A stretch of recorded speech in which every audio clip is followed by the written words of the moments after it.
Ya khajno ka Master City bat ka Arsenal lamar argol. Ke gol ka banikong ka Master City la thepta e halan haka menit ka bak khandai.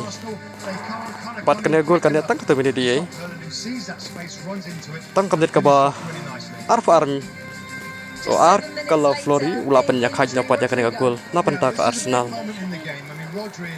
Bat kamnit ka ba San plus iwe uji Gabriel playo biang sasi gol dapat ka Arsenal tekelatam dapat ka Arsenal jaka sti ka ar bat kalong ka ba penstubok pat jaka Arsenal hakem nit ka ba San plus pra well trasat ula padiang dapat jaka red card hak dia berta kalau ya mesin pat jaka sti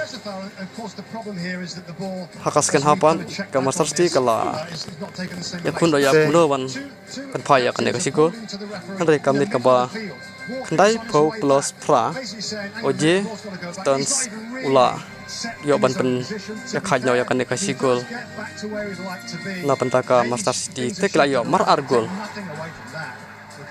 patakan ni kaja me yakin point pan ka dang pat hi ka Master City nakasan sin ka je khun bat kala drone no sin ka jap sau sin kala yo khat lai point kali be for ka bat ka ka ba hata san sin ka je khun sau sin kala job bat sin kala rem ka yo khat ar point bat Aston Villa san sin ka je khun sau sin kala job bat sin bat kala bat no ka nam rem kaya bat hi keren ke ba lai kayo nakhat ar point ke Arsenal hak sansin ka jinglehkai but lai sin ka job but asin kala ya drono kayo khat we point another corner, won the game against Spurs, almost won against Man City.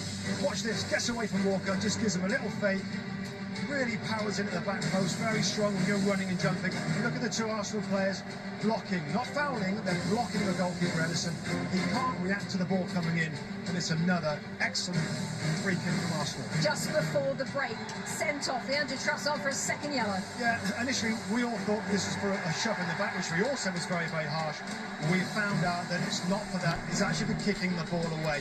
In these super sensitive times of this, particularly there, you know, we're assuming that he heard the whistle. Sometimes players you play on, you don't hear the whistle, but the referee blew the whistle, thought he kicked the ball away. Kicking the ball away, as we know, is a yellow card offence. Arteta furious as he goes in for half-time. Plenty of chances for City's second half. Then they make a sub. On comes John Stones in the 78th minute. In the 98th minute, they fall asleep at a short corner, Arsenal. Yeah, I mean, Arsenal defended so well. David Raya was absolutely inspirational back there. But Stones was on for set pieces. A big guy can attack forwards really well.